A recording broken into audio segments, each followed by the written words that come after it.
Quero convidá-los a abrirem a palavra de Deus no texto de 1 João, primeira carta de João, no capítulo 2.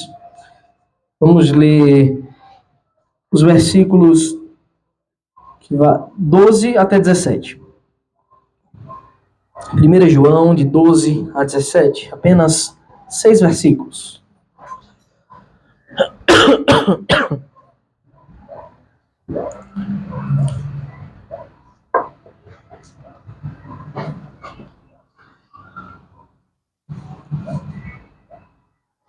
Os irmãos encontraram? Caso no decorrer do estudo alguém apresente alguma dúvida, fique à vontade em levantar a mão, tá? Para que a gente possa sanar essas dúvidas. Todos encontraram? 1 João, capítulo 2, do versículo 12 ao 17, o apóstolo escreve: Filhinhos, escrevo a vocês porque os seus pecados são perdoados por causa do nome de Jesus. Pais, escrevo a vocês porque conhecem aquele que existe desde o princípio. Jovens, escrevo a vocês porque vocês têm vencido o maligno. Filhinhos, escrevi a vocês porque conhecem o Pai. Pais, escrevi a vocês porque conhecem aquele que existe desde o princípio. Jovens, escrevi a vocês porque são fortes. E a palavra de Deus permanece em vocês e vocês já venceram o maligno. Não amem o mundo, nem as coisas que há no mundo. Se alguém amar o mundo, o amor do Pai não está nele. Porque tudo o que há no mundo, os desejos da carne, os desejos dos olhos e a soberba da vida, não procede do Pai, mas procede do mundo. Ora, o mundo passa, bem como os seus desejos, mas aquele que faz a vontade de Deus permanece para sempre. Amém. Oremos, irmãos. Senhor Todo-Poderoso, nós te damos graças pela tua palavra que é perfeita e te pedimos agora, Deus, mais uma vez o teu auxílio para que possamos compreender as riquezas do teu ensino, para que possamos, ó Deus, te servir de uma maneira melhor, para que possamos aplicar em nossas vidas, Pai, a tua palavra, que nós sabemos que não são meras palavras, não são teorias de homens, mas são, ó Deus, um guia, a bússola perfeita, um mapa, o GPS infalível de como um verdadeiro cristão deve viver e de como o Senhor aceita a glória do teu povo através das suas atitudes. Em nome de Jesus, ó Deus, nos faz trilhar pelos caminhos retos, pelos caminhos planos, pela porta estreita, que é o caminho que nos leva, ó Deus, à eternidade. Não pela nossa força, não pelo nosso mérito, mas porque o Senhor nos sustenta em todas as coisas, porque o Senhor já nos resgatou, porque o Senhor já nos salvou de uma vez por todas, sofrendo a amarga cruz em nosso lugar. Em nome de Jesus, eu te peço, ajuda-nos, auxilia-nos, porque necessitamos de Ti, eternamente de Ti, tão somente de Ti, ó Deus. Assim oramos, te agradecemos por tudo. Em nome de Jesus. Amém. Irmãos, fazendo uma breve recapitulação do que já vimos nessa carta, essa carta que nós sabemos que foi escrita pelo apóstolo João, não é? Aquele que ficou conhecido como discípulo amado, aquele que era o discípulo que reclinava a cabeça no ombro de Cristo, né, no peito do Senhor, que descansava porque tinha um carinho pessoal, aquele que foi responsável por cuidar da sua mãe quando o Senhor foi levado, foi morto e assunto aos céus. Ele escreve essa carta já com uma maturidade muito grande, depois de longos anos de ministério, para poder fortalecer o povo de Deus, para poder animar o povo de Deus na verdadeira fé e para poder rebater ensinos errados que a igreja estava sofrendo. Isso significa, irmãos, que todas essas coisas são tão válidas para nós hoje quanto eram naqueles primeiros dias. Hoje ainda muitas vezes nos sentimos fracos, ainda muitas vezes somos recebemos as pancadas de ensinos heréticos que surgem, ou novos ensinos heréticos, ou roupagens novas de ensinos antigos que são heréticos. Ainda hoje nós sentimos fraquezas muitas vezes, sentimos dificuldades, e todas esses ensinos de João, eles são pertinentes para nós, para que nós possamos extrair daqui o bom conselho, extrair daqui verdades apropriadas para que a gente viva uma vida para a glória de Deus. Para que a gente, de fato, trilhe o caminho que os filhos de Deus devem trilhar. Tá? Então, nós vimos que João ele apresenta 3 temas recorrentes. Na verdade, 3 verdades fundamentais para o cristão. E essas verdades são: o cristão verdadeiro tem que estar afirmado, e eu peço que vocês estejam de fato atentos a isso. Não deixem que nada distraia vocês dessas verdades, e, se possível, se necessário, até tomem nota dessas coisas. A primeira verdade é que o cristão verdadeiro ele deve estar pautado em uma doutrina verdadeira, no bom ensino da palavra de Deus. Ou seja, ele não deve estar afirmado nas filosofias humanas, que são filosofias vãs, na sua maioria das vezes. Ele não deve estar firmado em tradições humanas, não é porque as pessoas fazem uma coisa há muito tempo e repetem ela todos os anos que essas coisas são certas. Ela não deve estar firmado em nossas próprias devaneios, nossos próprios pensamentos. Mas a nossa prática de vida deve estar firmada naquilo que é infalível, naquilo que o tempo não corroeu e nem vai corroer, nenhum mal destruirá, que é a palavra genuína de Deus. É a boa doutrina, é o santo ensino do Senhor, que é a palavra de Deus. E quando eu falo a palavra de Deus, não entenda puramente o papel, a Bíblia no sentido físico, que eu inclusive tenho salientado para que a gente busque ter a Bíblia física, que é muito melhor, é uma marca do povo de Deus. Mas o que de fato não se perde é o conteúdo. A palavra de Deus é de fato o conteúdo que está nela, não necessariamente a sua matéria, tá? Bem, então o cristão verdadeiro ele deve estar firmado na doutrina genuína, e João afirma isso constantemente em sua carta. E essa doutrina genuína, está firmado nela, nos leva a uma vida obediente. E eu já disse isso e repito, uma das marcas de um cristianismo saudável, de um povo verdadeiramente cristão, é que o crente, ele leva uma vida obediente. Rebeldia e cristianismo são coisas que não combinam. Tá? Essa vida obediente, obviamente, é obediente à sã doutrina, a doutrina que a palavra de Deus nos ensina. Bem, e o terceiro ponto, terceira verdade, que é própria de um cristão genuíno, é a devoção fervorosa. Não é só conhecer a palavra de Deus, buscar entender, não é só obedecê-la, mas viver ativamente para a glória de Deus. João, por exemplo, ensinou que a gente deve fazer isso vivendo em amor. E nós devemos amar os nossos irmãos. Ele escreveu isso no parágrafo anterior ao parágrafo que nós lemos hoje. Ele diz assim: eu vou relembrar para vocês um mandamento antigo, não é um mandamento novo, que vos ameis uns aos outros. Porque está na lei que devemos amar a Deus acima de todas as coisas, com toda a nossa força, com todo o nosso entendimento, com toda a nossa alma. E que devemos amar o nosso próximo como a nós mesmos. Disso depende toda a lei e os profetas, é o que o Senhor nos ensina. Mas João diz mais. Mas assim, eu vou explicar para vocês que agora é como se fosse uma lei nova, um padrão novo. E que padrão é esse? É que essa vida de amor deve ser vivida assim como Cristo nos amou. Então, nós devemos ativamente, fervorosamente viver uma vida de devoção, uma vida de amor. E como Cristo nos amou? Ele nos amou sacrificialmente. Ele nos amou até o fim. Então, esses temas, verdade, a palavra genuína, a obediência e a devoção, eles são recorrentes na carta de João.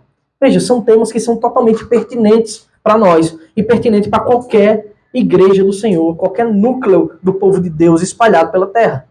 Onde estiver povo de Deus, ele será reconhecido porque vive mediante o ensino do verdadeiro evangelho.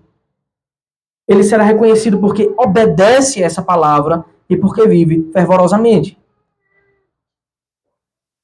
Fervor, irmãos, não é viver de forma chata, tá? De forma invasiva, mas é viver ativamente para a glória de Deus, com amor verdadeiro. Às vezes, talvez algumas pessoas confundam, né? Fervor com aquela pessoa que é espalhafatosa, que grita na igreja, ou que faz coisas do tipo. Não, não é isso. Fervor é você viver, é ter sua vida de fato pautada nesse ensino, porque você sabe que dele deriva a melhor maneira de se viver e que não tem outra melhor nessa terra. Tudo bem, irmãos? Alguém tem uma dúvida por aí? Essa primeira parte, essa introdução? Bem, então, o terceiro parágrafo do capítulo 2, que é esse que nós vamos meditar agora, a princípio, eu coloquei um título dele como uma mensagem de ânimo e confiança no Senhor e na sua palavra. João vai fazer para os leitores, aquelas pessoas ali do primeiro século, daquela igreja que estava recebendo essa carta, ele vai fazer uma exortação. Ele vai dar uma mensagem que anima aquele povo.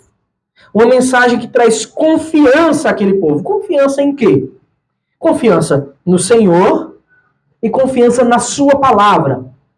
Confiar em Deus que nos assiste, que ele já disse, olha, no céu tem um juiz que é tão puro, que está em luz, e nós temos comunhão com ele, com o Pai, com o Filho. Ele já tinha dito isso. Tinha dito também que se alguém pecasse, poderia confiar que junto ao Pai está o nosso advogado, que é Cristo. Então ele disse essas verdades todas, importantíssimas. E agora ele vai exortar a igreja de Deus a ter confiança. Quer dizer, confiem no Senhor, meus irmãos. Como é que João faz isso? Ele fala com essas lindas palavras. Do versículo 12 ao 14. Ele diz assim, filhinhos, olha como ele é amoroso no seu ensino.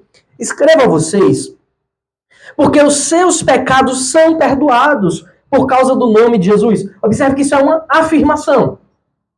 Pais, escreva a vocês, porque conhecem aquele que existe desde o princípio. Ele não está dizendo assim, conheça, mas ele está dizendo, conheça aquele que existe. Conheça, você precisa conhecer. Ele não está dizendo isso, ele está dizendo, eu estou escrevendo porque vocês conhecem. E diz mais, jovens, escreva a vocês porque vocês têm vencido o maligno. Ele está dizendo assim, estou escrevendo para que vocês vençam, mas estou escrevendo porque vocês já têm feito isso. Aí ele diz no versículo 14, filhinhos, escrevi a vocês porque conhecem o Pai. Pais, escrevi a vocês porque conhecem aquele que existe desde o princípio. Jovens, escrevi a vocês porque são fortes. E a palavra de Deus permanece em vocês e vocês já venceram o maligno. Observe que ele repete, né? Parece até ser redundante, mas é uma coisa típica do judeu quando queria enfatizar alguma coisa, ele repetia essas coisas. Então, meus irmãos, João está fazendo aqui uma grande mensagem de ânimo, de confiança. Força, não desista, o caminho é esse mesmo, é assim mesmo. A verdade é que todos os homens possuem 3 inimigos. Todos. Obviamente, esses inimigos, eles se apresentam com mais animosidade, com mais maldade, com mais vivacidade contra os cristãos. Porque nós cristãos conseguimos, podemos enxergar o mundo de forma espiritual, a gente consegue observar essas coisas no mundo, tá? Mas esses 3 inimigos, eles são inimigos da humanidade por completo. Mas para nós, eles se apresentam de fato com a cara de inimigos. Tá bom, irmãos?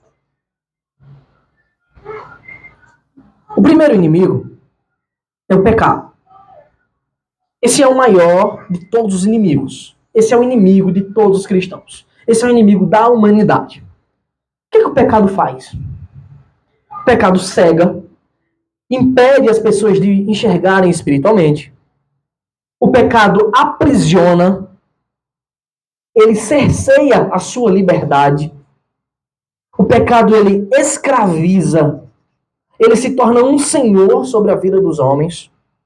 O pecado humilha, uma vez que você não tem domínio de si mesmo, mas faz aquilo que o pecado ordena.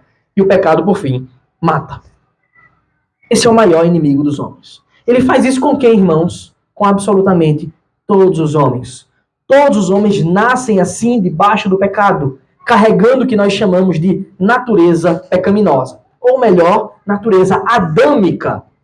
Uma vez que Adão, o nosso primeiro pai, caiu, aquele que é o cabeça de toda a humanidade, caiu em transgressão, caiu em pecado, e sua natureza foi maculada. Todos aqueles que procedem de Adão nascem com a natureza de Adão, a natureza adâmica. Nascem debaixo dessa condição terrível de cegueira, de aprisionamento, de escravidão, de humilhação, caminhando para a morte. Até que alguém intervenha com amor, que é Cristo.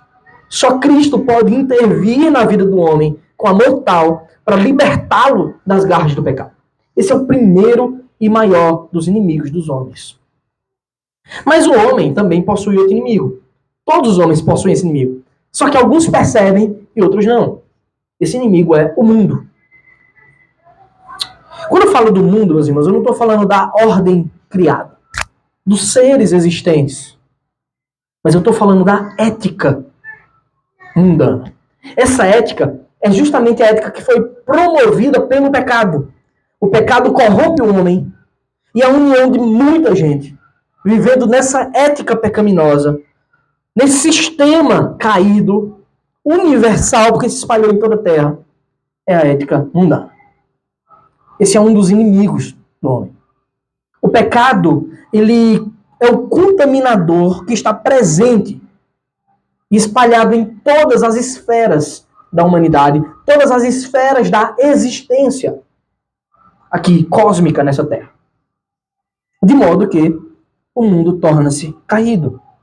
João, o próprio João, no capítulo 5, mais na frente, no versículo 19, ele vai escrever o seguinte: sabemos que somos de Deus e que o mundo inteiro jaz no maligno.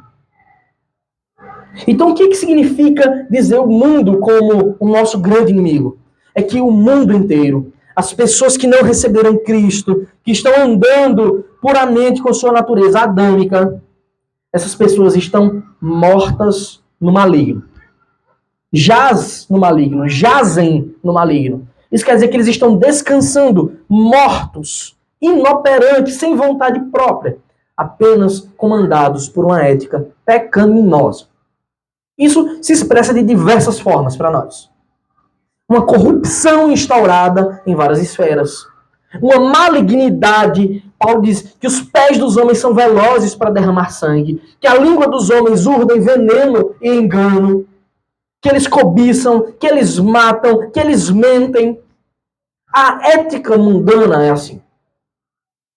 De modo que o natural, quando as pessoas vivem seu dia a dia, elas nunca chegam para um estranho e confiam a sua vida a um estranho. Do nada. Por quê? Você vive e não pode confiar no estranho. Por que você vive com o pé atrás sempre quando conhece uma pessoa? Porque o mundo é caído. Provavelmente a maioria das pessoas não percebem isso. Mas o mundo caído, ele é um dos nossos grandes inimigos, irmãos. O mundo está imerso em densas trevas. Só que nós, a igreja, nós somos chamados para sermos luz. Luzeiros que iluminam essas trevas. E Cristo é aquela luz que, vinda ao mundo, ilumina a todo homem, como está escrito. Então, o mundo ele apresenta na prática toda forma de oposição a Deus, de toda forma de oposição à santidade e à perfeição. E essas oposições à santidade e perfeição configuram-se na transgressão da lei do Senhor, configuram-se numa vida que é o contrário daquilo que João tem ensinado para vivermos em amor sacrificial, amar como Cristo amou. O mundo faz o contrário. Ele entrega ódio, ele paga o bem com o mal. E nós estávamos assim outrora. O fato, e é interessante isso, não achem que o fato de um homem não ser tão mal quanto se pode ser, que não quer dizer que ele não seja mal, tá, irmãos? Graças a Deus o Senhor tem refreado o mal da humanidade, para que seja ainda possível que possamos viver. Bem, nosso terceiro inimigo todos conhecemos, que é o próprio maligno.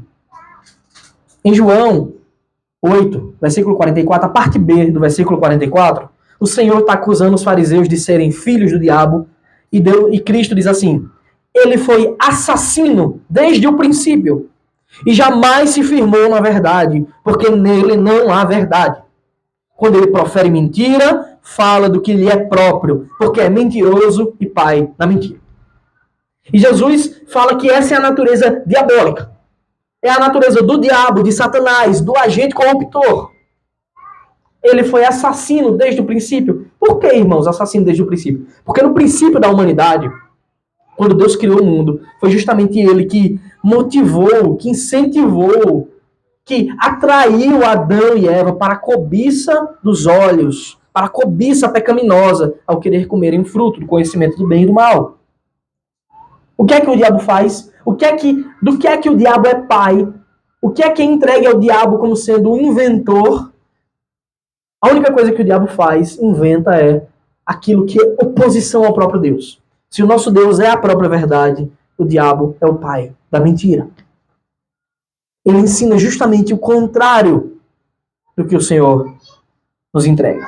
Irmãos, o diabo não ensina o contrário quando Deus diz isso aqui é branco, o diabo diz assim, isso aqui é preto. Não.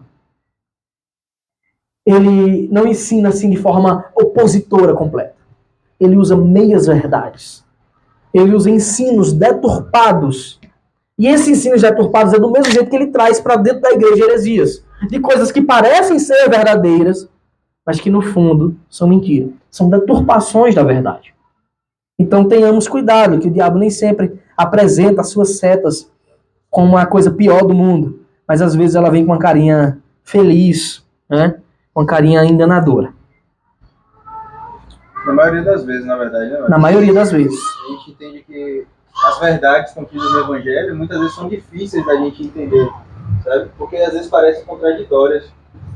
Quando a gente entende que é num coração contrito, né, entristecido, que a gente encontra a verdadeira felicidade. Porque a nossa felicidade está em Cristo. É em Cristo que a gente encontra a plena felicidade. Bem-aventurados, né? Então, Verdade. O diabo, o que é que ele faz com essa realidade? Ele fala, não, sua felicidade você encontra em si mesmo, no seu autoconhecimento, na sua autossatisfação. É mais fácil, é mais acessível, parece ser mais lógico até, sabe? Do que o Evangelho que nos diz. Para você viver, você precisa morrer. Exatamente. Para você ser feliz, você precisa se entristecer, sabe? Então, é muito fácil de a gente, aqueles que não têm, né, o conhecimento verdadeiro da palavra, serem enredados por essas verdades, por essas mentiras com cara de verdade, né? Exatamente. Isso está dentro da igreja, está dentro dos lugares que parecem ser mais santos. Exatamente. Você está dizendo que o diabo ele apresenta fontes rasas de felicidades momentâneas, de euforia, a maioria delas felicidade pecaminosa, não é? Que enredam o homem mesmo, no engano. Não é? É verdade. Ele é maligno, ele é astuto. Não é? A velha serpente continua trabalhando ainda hoje. Então, aqueles que jazem no maligno, eles continuam sob a sua ética oposta. Não é? Essa ética que o diabo prega é a ética do mundo, a ética dos atalhos para a felicidade, dos atalhos para a euforia.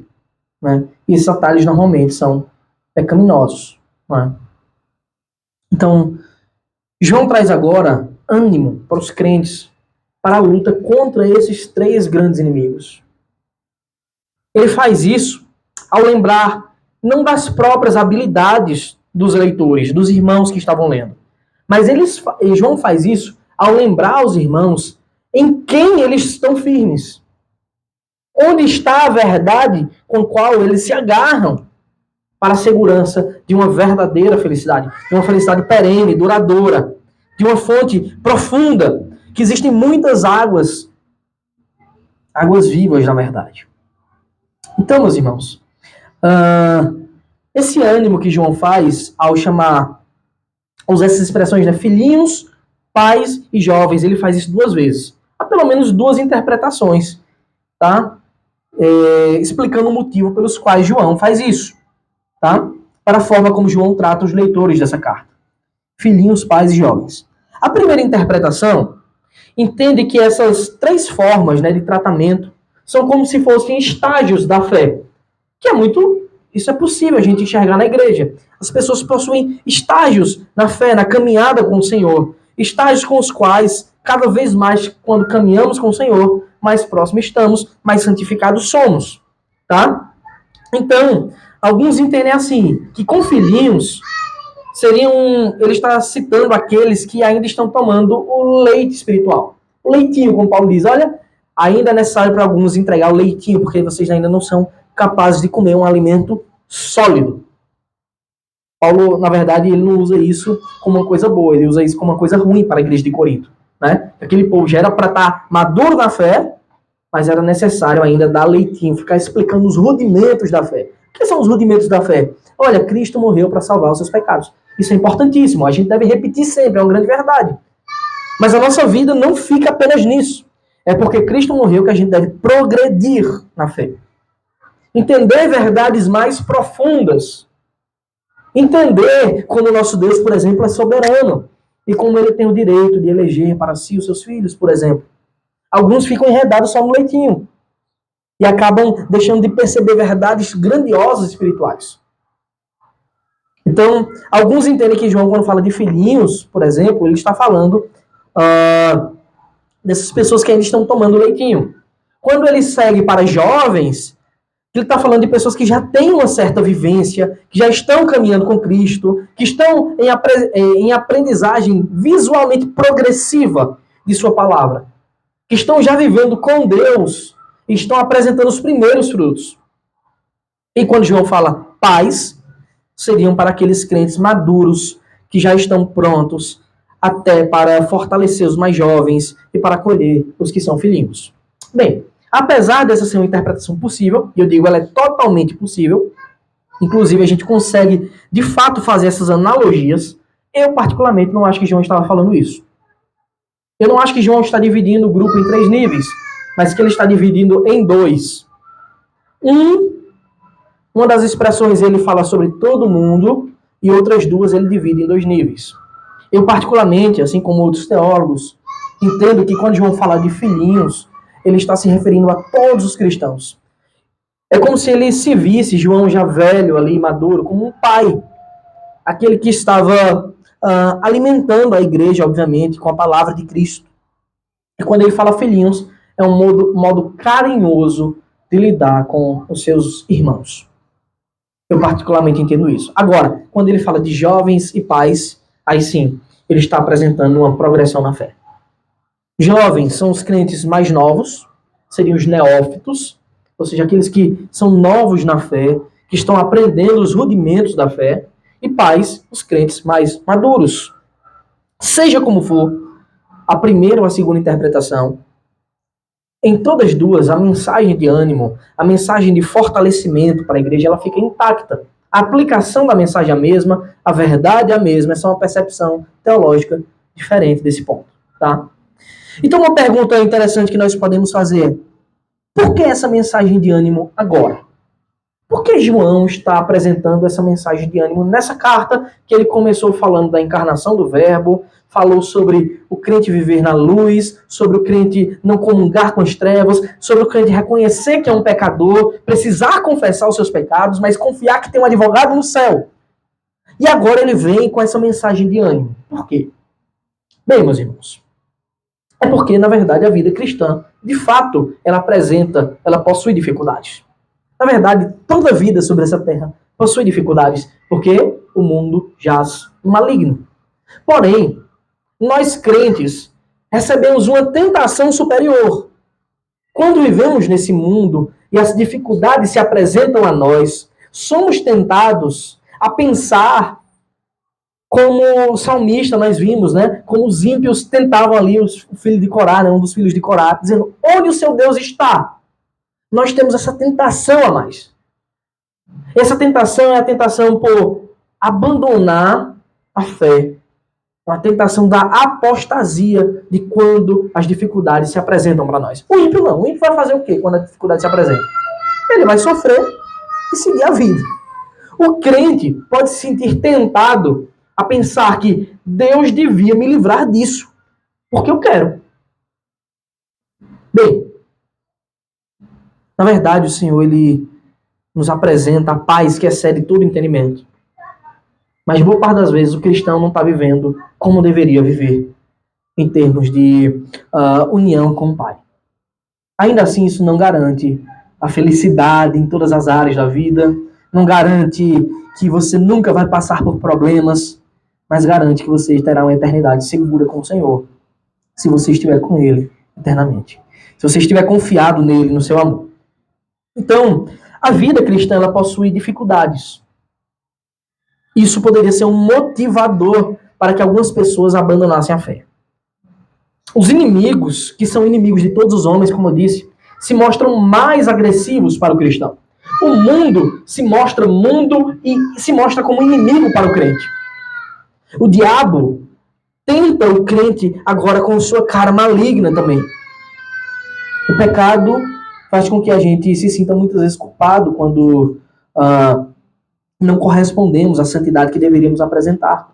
Então o mundo se mostra ainda mais perverso para nós que conseguimos enxergar espiritualmente o dano que ele causa, a sua verdade. E nós devemos ter consciência disso.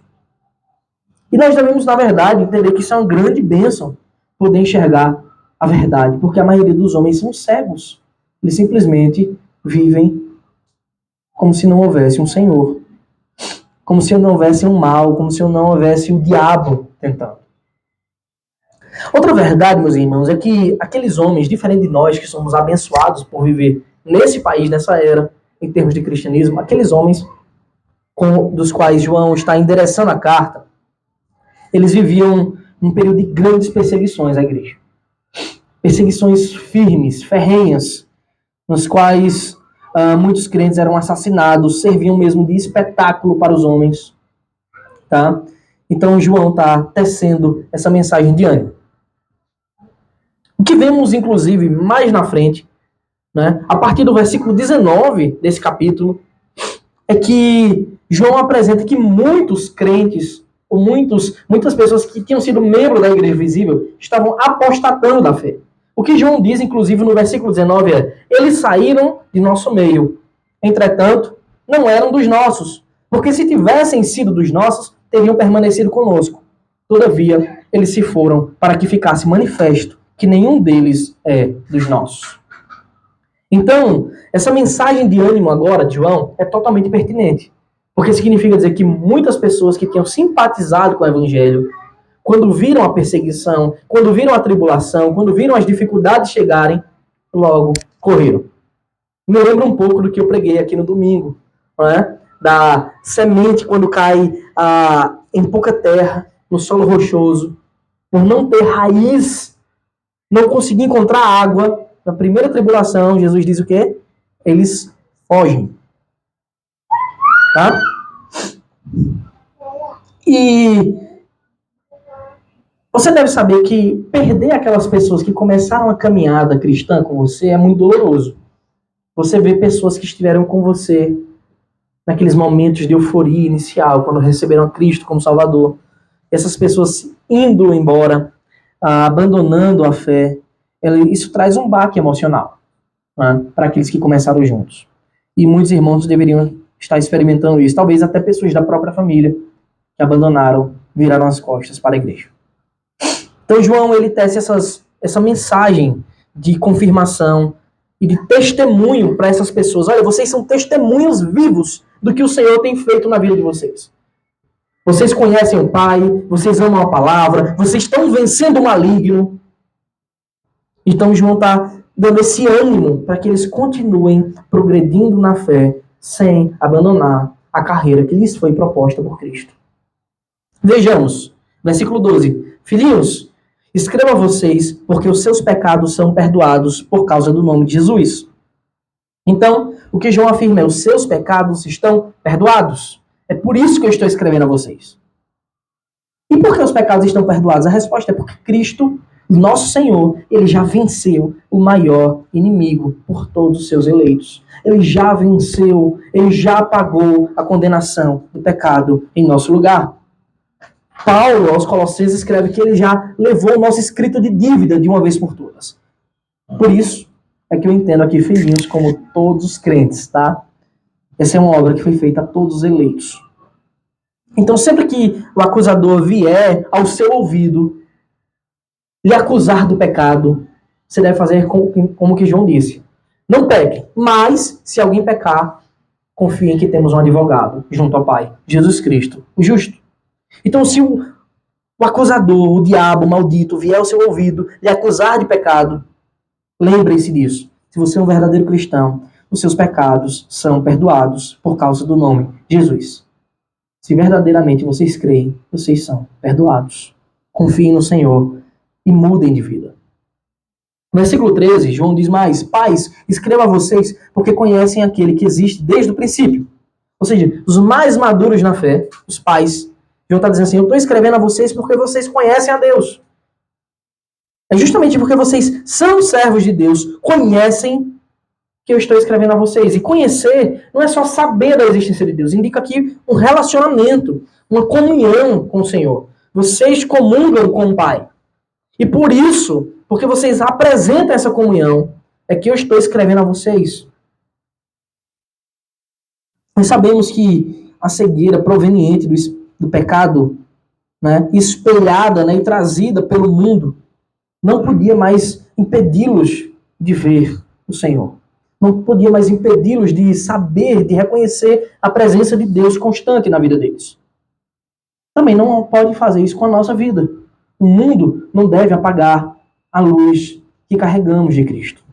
Então não permita que as dificuldades engendradas pelo mundo caído, tecidas pelo diabo, manifestadas na forma de pecado, em tribulações, não deixe que isso te faça perder de vista o Senhor. Pelo contrário, mais e mais nós devemos buscar uma santa comunhão com o Senhor. Mais e mais nós devemos desfrutar da sua paz, que excede todo o entendimento. Nós devemos fazer isso. Ele diz mais: jovens, escrevo a vocês porque vocês têm vencido o maligno. Eu escrevo a vocês porque vocês já venceram o diabo. Esse é o maligno. Esse é um dos primeiros frutos que os jovens, os novos na fé apresentam. Pela palavra de Deus, pelo apelo à verdade, prontamente rejeitam as obras das trevas, como Cristo ensinou no início do seu ministério. Que se vence o diabo através da palavra. Resista ao diabo, ele vai fugir de vocês. O diabo é um inimigo que tem o seu fim certo. E logo o seu tempo de atuação diabólica vai se encerrar. Na verdade, com apenas um sopro, o Senhor vai destruir. No momento certo, ele será condenado. Até lá, resista ao diabo pelo poder da palavra. Você pode fazer isso. No versículo 14, João repete essas mesmas verdades para os crentes que leriam essa carta. E para nós que estamos lendo, de forma que ela permanece viva para a gente hoje também.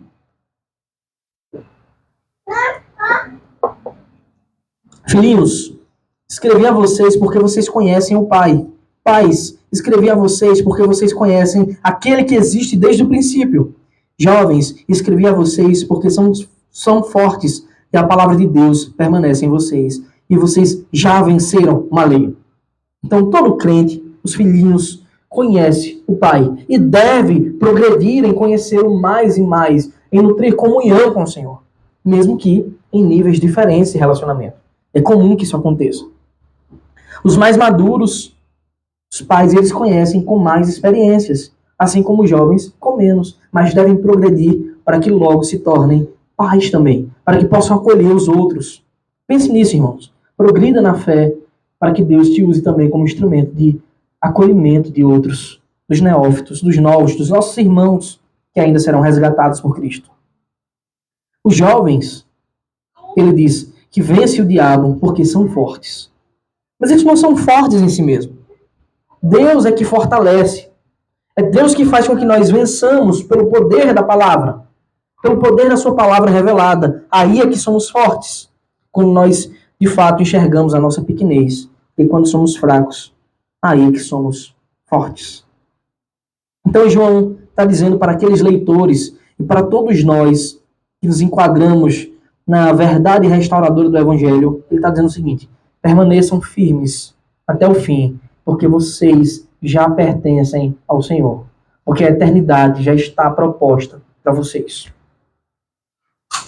O quarto parágrafo desse capítulo, João continua com uma exortação de amor. Alguém quer fazer um comentário, alguma pergunta sobre o parágrafo anterior?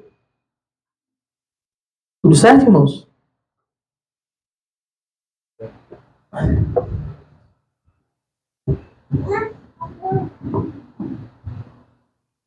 Agora, no quarto parágrafo, João faz uma exortação de amor. Se antes ele deu uma mensagem de ânimo, de fortalecimento, agora ele dá uma mensagem de exortação para a igreja. Primeiro ele fortalece, para depois cobrar. Primeiro ele diz, olha, vocês têm isso, portanto agora vivam assim. A mensagem de ânimo é seguida por uma exortação. É como se João dissesse assim, eu vejo em vocês a ação de Deus. Vocês lutam firmados em Deus, firmados em Cristo, firmados na sua palavra, contra todos os inimigos do Pai.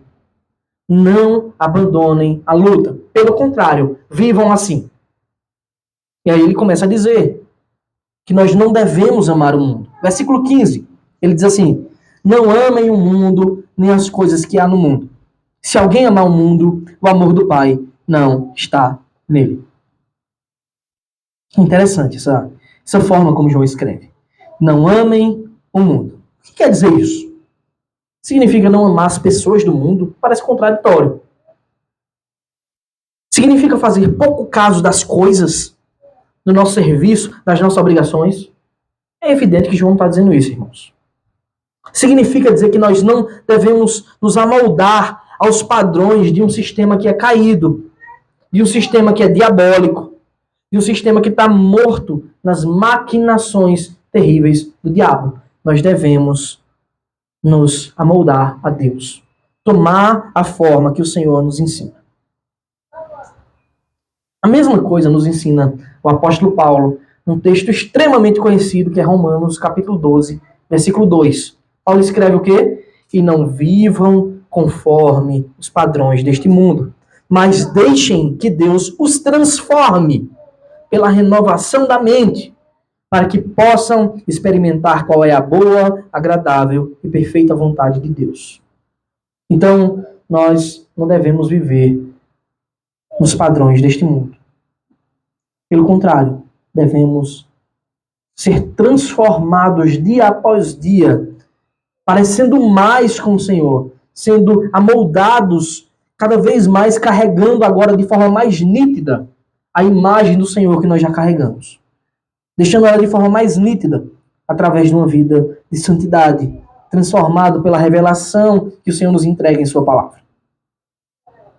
Então João diz assim, se alguém amar o mundo, o amor do Pai não está nele.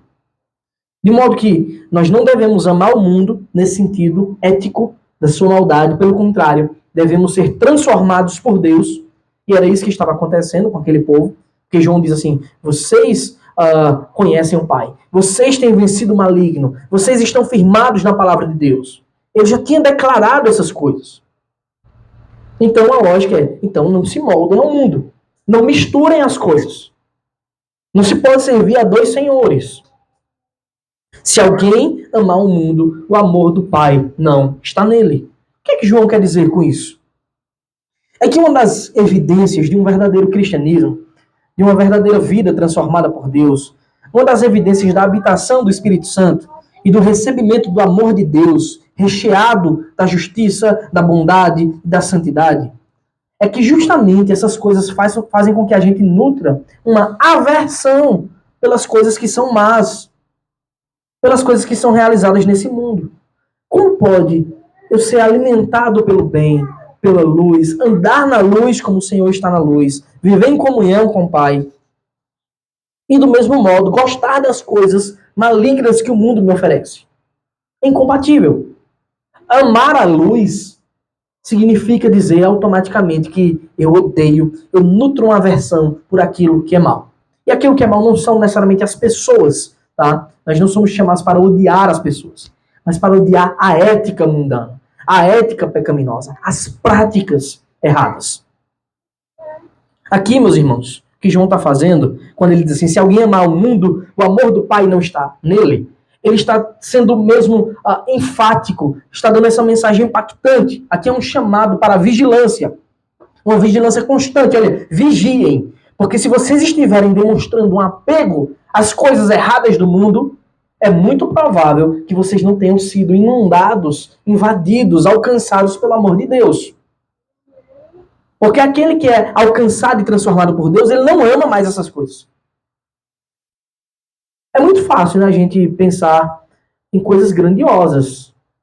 Um crente não pode amar a violência, o assassinato, o roubo, as corrupções, o homicídio, o adultério. Mas e outras coisas menores que a gente deve progredir na fé? Conversas ímpias, cheias de duplo sentido, de malignidade. Jeitinhos, né? O jeitinho brasileiro para conseguir as coisas. Essas coisas o cristão deve progredir na fé. Um passo de cada vez para que não ame mais isso. É incrível como as conversações podem, de fato, corromper costumes bons. Porque uma das coisas mais difíceis que você tem é de chegar para uma pessoa que é seu amigo de muitos anos e dizer, pare com essa conversa besta que eu não gosto mais não. Essa conversa aqui, para mim, não dá mais. É muito difícil você fazer isso. Primeiro, que você se sente envergonhado. Segundo, porque você quer aquela conversa, que sempre brincou delas, sempre foi agradável, aquelas conversas bestas, imorais. Você é chamado para ser luz e para progredir no ódio ao mundo. Você não precisa odiar o seu amigo mais, não. Mas odiar essas práticas ímpias e mundanas. Você também não precisa dizer, eu nunca mais vou conversar com aquela pessoa. Não é isso. Você precisa tomar a decisão de agir de forma santa. Se for necessário, aí você corre, você foge. Se é impossível que você conviva sem cair nesses pecados, é porque isso não é uma boa companhia para você. Então, irmão, aqui João está fazendo um chamado de constante vigilância. Isso não é fácil. Porque é muito fácil a gente largar coisas grandiosas, adultério, homicídio, roubo. Difícil é você largar as coisas que as pessoas não veem como erradas, mas que incomodam, que são contrárias à santidade de Deus. Você é chamado também para largar essas coisas. O diabo, ele age através do mundo, muitas vezes nos fazendo propostas tentadoras. E as propostas nunca nem sempre você vai ficar rico. Às vezes vem conversar uma coisa bem engraçada aqui. Essa coisa ofende a seu Deus, mas ela é bem engraçada, você vai gostar. Lembrem da advertência de Tiago, capítulo 4, versículo 4 de sua carta. Ele diz, gente infiel, vocês não sabem que a amizade do mundo é inimizade contra Deus? Aquele, pois, que quiser ser amigo do mundo se torna inimigo de Deus. Então, qual o motivo desses ensinos? Qual o motivo dessas exortações que Paulo, João e Tiago apresentam? Quando Paulo diz, não se amoldem a esse mundo. Quando João diz, não amem o mundo, porque senão o amor de Deus não está em vocês. Ou quando Tiago diz, gente infiel, essa amizade com o mundo constitui inimizade contra Deus. O que é que eles estão dizendo? O que é que os apóstolos, o pastor Tiago está dizendo? Versículo 16, João diz, porque tudo o que há no mundo, os desejos da carne, os desejos dos olhos e a soberba da vida, não procede do Pai, mas procede do mundo. E aqui é engraçado esse significado da palavra tudo que há no mundo, né? Mais uma vez a gente vê aquela coisa lá da palavra tudo. Será que tudo representa literalmente cada coisa, cada objeto, cada indivíduo? Quem sabe que não é isso, né? É uma forma de englobar muitas coisas, nesse caso, muitas coisas pecaminosas. Mas João, ele inclusive pontua essas coisas. Os desejos da carne, que são movidos, são os frutos ainda do pecado que está em nós. Os desejos dos olhos, os olhos pecadores desejam justamente aquilo que o mundo oferece e que o diabo põe em nossa vista para que a gente tropece. E a soberba da vida, que é um modo contrário de viver a santidade de Deus. Que é um modo contrário à pureza de Deus, à ética santa. De onde essas coisas procedem? Aí João está dizendo, essas coisas que te afastam de Deus procedem justamente do mundo. Portanto, amar ao mundo constitui uma clara inimizade contra Deus. Não é amar os indivíduos, amar as pessoas e querer o bem delas. É a má ética que nos é oferecida pelo diabo através do mundo. Essas coisas, elas não procedem da criação. João não está falando da criação, dos animais, dos seres criados. Ele está falando da corrupção que invadiu a criação. Essa é a ética mundana e pecaminosa. Deus criou tudo bom, tudo santo, e o diabo corrompeu, maquinando pecado no mundo. Esse é o sistema corrompido. É fato, irmãos, que nós devemos estar apegados ao Senhor, apegados ao Senhor, confiados no seu amor, confiados no seu sustento, desfrutando da verdadeira e da santa alegria, para que os nossos olhos eles não sintam o desejo por aquilo que o mundo oferece. Como é que os nossos olhos, que os nossos ouvidos, que a nossa boca, as nossas mãos não vão desejar aquilo que o mundo nos oferece? Quando a gente amar tanto ao Senhor e viver tanto, conhecê-lo tanto, que essas coisas serão odiosas aos nossos olhos.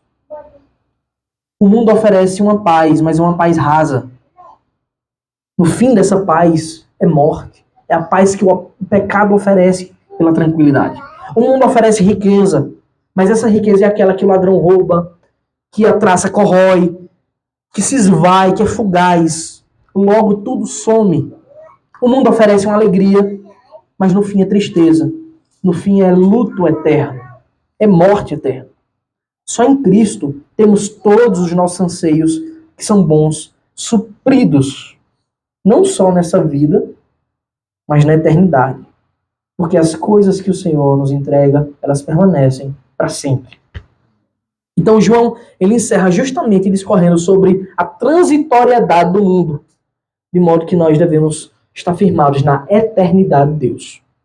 No versículo 17 ele diz, ora, o mundo passa, bem como os seus desejos, mas aquele que faz a vontade de Deus permanece para sempre.